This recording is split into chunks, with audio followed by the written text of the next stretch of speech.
आइए दोस्तों, आप सभी का जेके कंपटीशन सेंटर में हार्दिक स्वागत है। आज उत्तर प्रदेश से संबंधित बहुत ही महत्वपूर्ण प्रश्न लेकर आए हैं जो प्रत्येक कंपटीशन के लिए अति आवश्यक और अति महत्वपूर्ण है।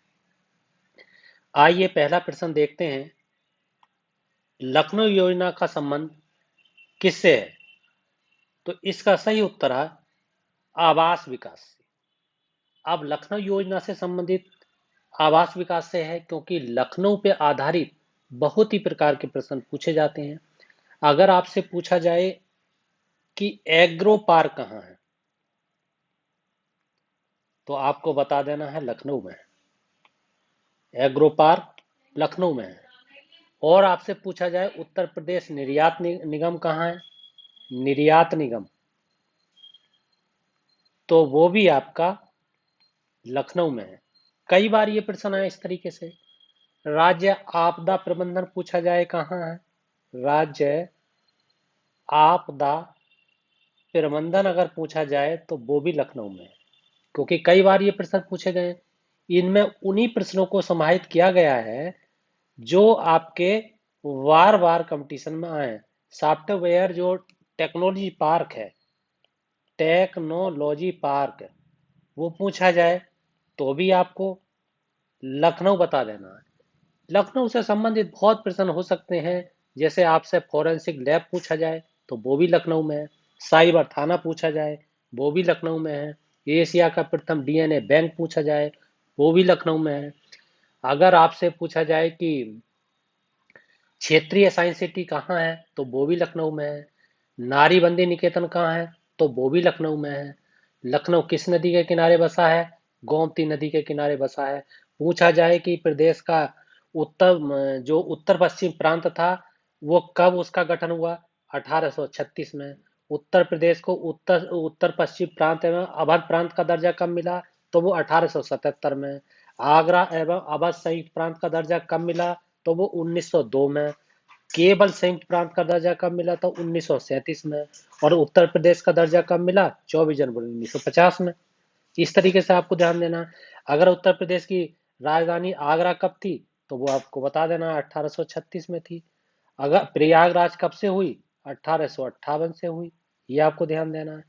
और लखनऊ कब से आई, 1921 से आई, ये आपको ध्यान देना है। उत्तर प्रदेश का गठन आपको बता ही दिया 24 जनवरी 1950 को। राज्य का पुनर्गठन कब हुआ, अगर ऐसे प्रश्न आए तो 1 नवंबर 1956 को बता देना है। राज्य का विभाजन कब हुआ, तो 9 नवंबर को हुआ था, 9 नवंबर 2000 को। मैंने बहुत बार आपको बताया है, 9 नवंबर 2000 को उत्तर प्रदेश का गठन हुआ था।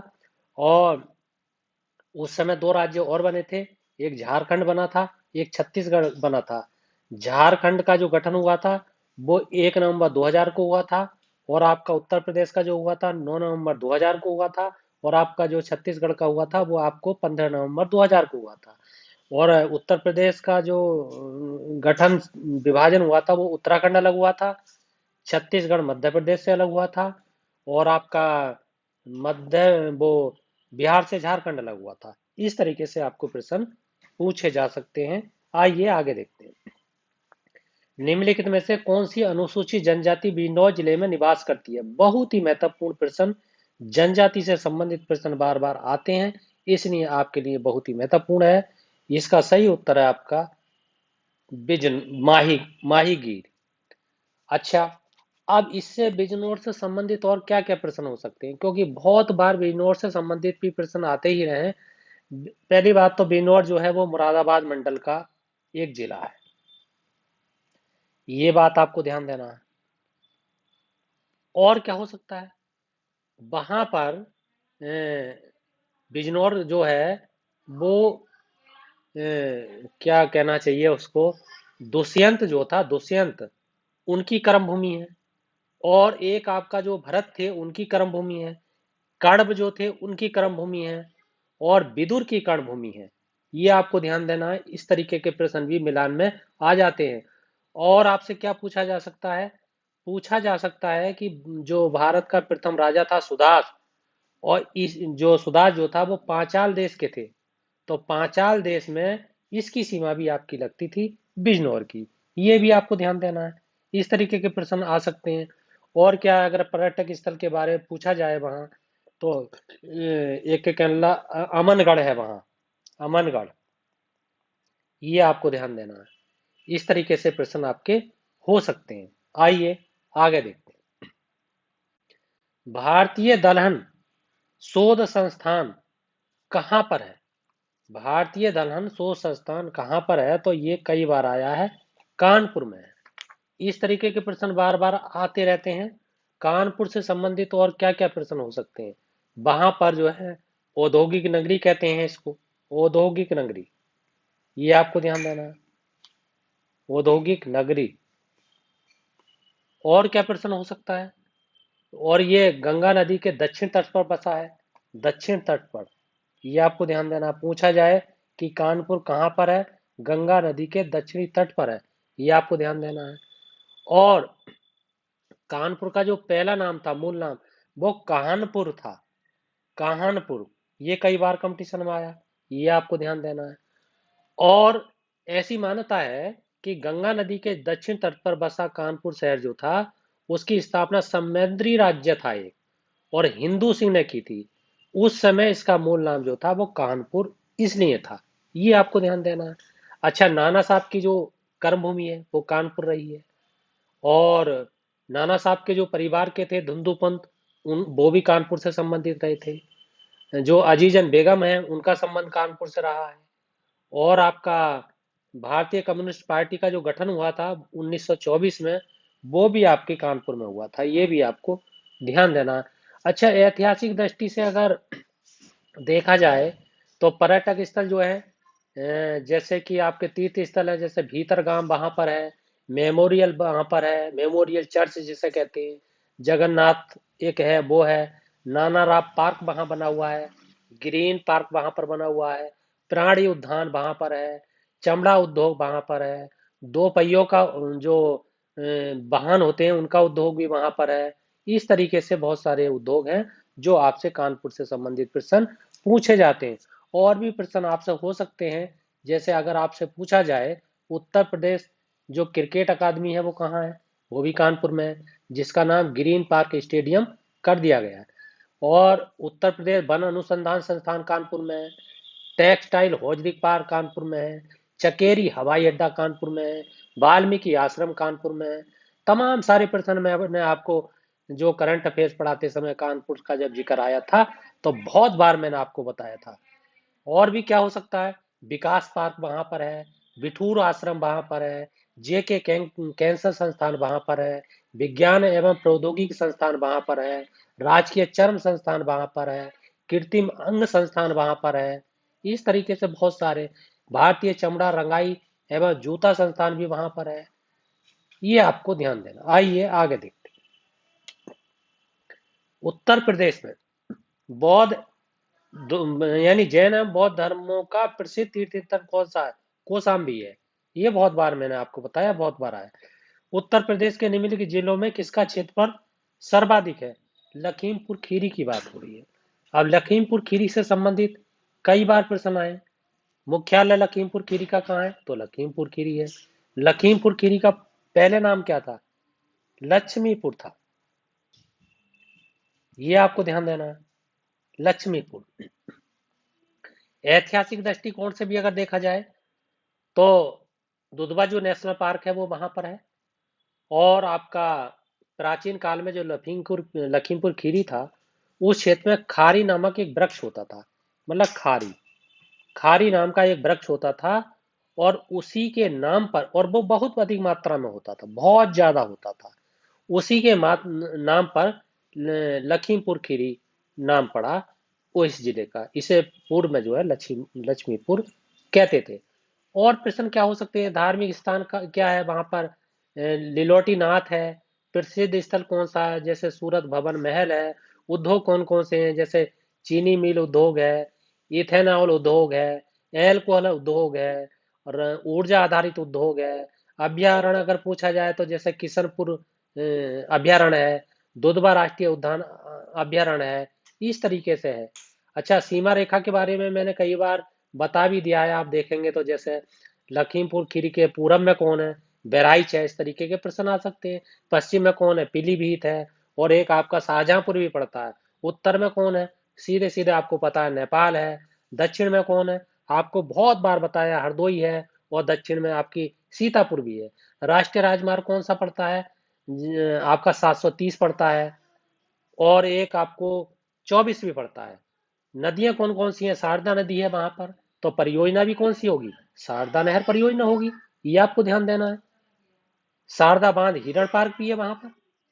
किशनपुरा अभ्यारण्य पार्क भी है वहां पर। इस तरीके से बहुत सारे प्रश्न मैंने आपको बार बार बताए हैं, क्योंकि साथियों, दोस्तों, मित्रों, इस बार जो एग्जाम होने वाला है 24 अक्टूबर को यूपी पीसीएस का, या 5 दिसंबर को आरओ एआरओ का, या अन्य एग्जाम जैसे यूपीएसआई, एसएससी, जीडी या कोई भी एग्जाम है, उनमें उत्तर प्रदेश से संबंधित प्रश्न अधिक मात्रा में होंगे। ऐसा लोक सेवा आयोग का विचार है, क्योंकि उसकी नवज को पकड़ करके ही हम काम कर रहे हैं, बता रहे हैं लगातार। आपने सुना है जीआईसी लेक्चर का पेपर हुआ, उसमें उत्तर प्रदेश से संबंधित प्रश्न बहुत अधिक मात्रा में पूछे गए। इसलिए उत्तर प्रदेश को बहुत अच्छे ढंग से आप क्लियर करिए। अगर आपको एडीएम बनना है, आपको इंस्पेक्टर बनना है, आपको समीक्षा अधिकारी बनना है, आपको एसएससी जीडी बनना है, आपको लेखपाल बनना है, या अन्य कोई भी आपको बनना है, तो उत्तर प्रदेश पर पकड़ अपनी मजबूत करिए। उसकी रग को हमने पकड़ रखा है। इसलिए हम उत्तर प्रदेश से संबंधित वो प्रश्न लेकर आए हैं जो बहुत ही महत्वपूर्ण है। और हमने जो भी पीछे बताया है वो बहुत ही महत्वपूर्ण तरीके से बताया है। उत्तर प्रदेश की वीडियो पड़ी हुई है, भूगोल की वीडियो पड़ी हुई है, संविधान की वीडियो पड़ी हुई है, ज्योग्राफी की वीडियो पड़ी हुई है। बहुत ही गंभीरता से हमने हर टॉपिक को अच्छे से क्लियर किया है। आइए आगे देखते हैं। उत्तर प्रदेश में आलू निर्यात जोन स्थित है। आलू निर्यात आगरा में, आगरा में स्थित है। ये कई बार आपको बताया है कि आगरा के बारे में बहुत बार। आगरा से संबंधित क्या प्रश्न हो सकता है, क्योंकि मैं अगर लिखने पाया तो बहुत 1 घंटा लग जाएगा। इसलिए मैं आपको बोलकर ही बता सकता हूँ, जो जो मेरे याद आएगा उन्हें मैं तुरंत तुरंत एकदम से बता दूंगा। जैसा आपको प्रश्न पूछा गया था कि सूर सरोवर पक्षी विहार कहाँ है, आपको आगरा बता देना है। केंद्रीय हिंदी शिक्षण संस्थान कहाँ है, आपको आगरा बता देना है। राष्ट्रीय हिंदी संग्रहालय कहाँ है, आपको आगरा बता देना है। ताज महोत्सव प्रति वर्ष कहाँ मनाया जाता है, आपको आगरा आगरा बता देना है। ताज महोत्सव किस माह मनाया जाता है, आपको फरवरी फरवरी का महीना बता देना है। सुलह कुल महोत्सव कब मनाया जाता है, आगरा बता देना है। अकबर के समय की कहानी है, सुलह कल धर्म चलाया था, ये आपको सब बता रखा है। अगर आपको बताया जाए कि कैलाश मेला कहाँ लगता है, आगरा बता देना है। गढ़गौर मेला कहाँ लगता है, आगरा बता देना है। नवरात्रि मेला कहाँ लगता है, आगरा बता देना है। बटेश्वर मेला कहाँ लगता है, आगरा बता देना है। पशु मेला कहाँ लगता है, आगरा बता देना है। ऊंट का मेला कहाँ लगता है, आगरा बता देना है। आगरा किस नदी के किनारे पर बसा है, यमुना बता देना है। खैरिया हवाई अड्डा कहाँ है, आगरा बता देना है। आगरा मंडल में कितने जिले हैं, तो आपको वो बता देना है। जैसे आगरा है, आगरा स्वयं है, मथुरा है, और आपका इधर फिरोजाबाद पड़ता है, उधर आपका मैनपुरी पड़ता है। इस तरीके से आपके 4 जिले आगरे में पड़ते हैं। अगर सॉफ्टवेयर टेक्नोलॉजी पार्क पूछा जाए तब भी आगरा होगा। साइबर थाना, दूसरा साइबर थाना बना है, वो आगरा है। साइबर क्राइम बना है, वो भी आगरा है। इस तरीके से फोरेंसिक लैब भी के बारे में पूछा जाए, वो भी आगरा है। कन्हैयालाल मणिकलाल केंद्रीय हिंदी संस्थान कहाँ पर है, वो आगरे में है। सूचना प्रौद्योगिकी संस्थान कहाँ है, आगरे में है। इस तरीके से मैंने आपको हजारों प्रश्न आपको बताए हैं। जिन्होंने मेरी वीडियो देखी है उनकी बहुत ही मजबूत तरीके से उत्तर प्रदेश क्लियर हुआ है। और कुछ ही दिनों में इतना मजबूत करा दूंगा आपको कि बहुत ज्यादा मजबूत आपको कराने वाला हूं। आप जेके कंपटीशन सेंटर से जुड़े रहिएगा। आइए आगे देखते हैं। उत्तर प्रदेश में मान्यता प्राप्त स्टॉक एक्सचेंज है, कानपुर में है। कानपुर के बारे में इतने बार प्रश्न पूछे गए हैं कि मैंने अभी भी आपको कानपुर से संबंधित बताया है। मगर फिर भी अगर और भी बताना हो तो क्या क्या हो सकता है कानपुर से संबंधित।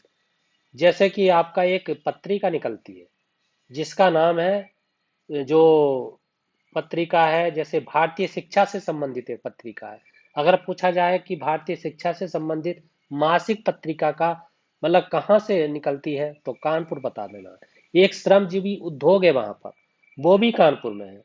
आपका कानपुर से संबंधित, हाँ, कानपुर को उत्तर भारत का मैनचेस्टर भी कहते हैं, ये भी आपको ध्यान देना है। कानपुर का उपनाम चर्म नगर भी है। कानपुर का उपनाम उद्योग नगर भी है, ये आपको बता देना है। Indian institute of sugar technology Kanpur में है, ये आपको बता देना है।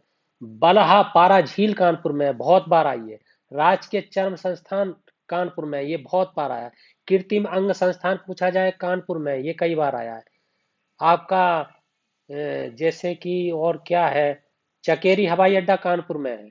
और कानपुर के अंतर्गत कितने जिले आते हैं, तो 6 जिले आते हैं। जैसे कानपुर स्वयं आता है, कानपुर नगर आता है, कानपुर देहात आता है, एक आपका इधर इटावा आता है, उधर की साइड में फरुखाबाद आता है, टच में लगा हुआ कन्नौज आता है, कन्नौज के बराबर वाला औरैया आता है।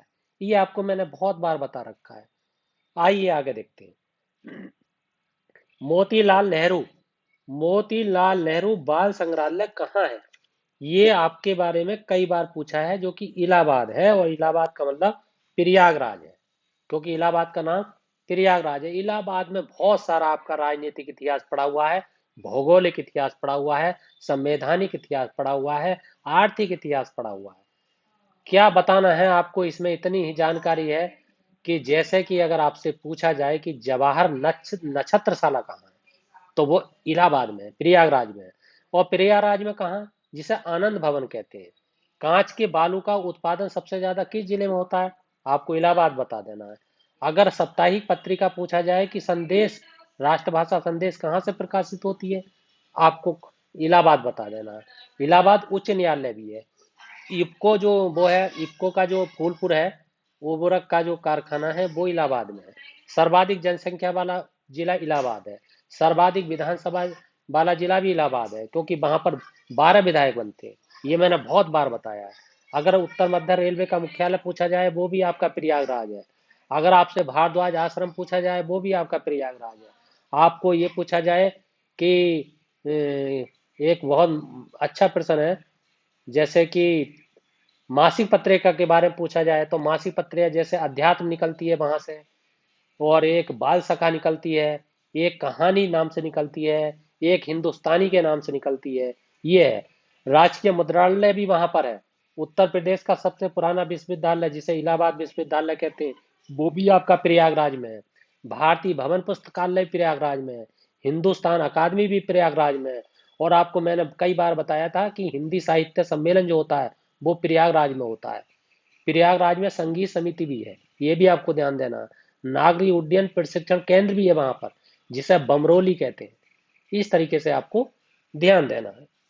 आइए साथियों, दोस्तों, मित्रों, यदि आपको ये वीडियो पसंद आई है, तो इस चैनल को सब्सक्राइब कीजिए, लाइक कीजिए, कमेंट कीजिए, शेयर कीजिए, फीडबैक दीजिए। इसी के साथ आपका बहुत बहुत धन्यवाद।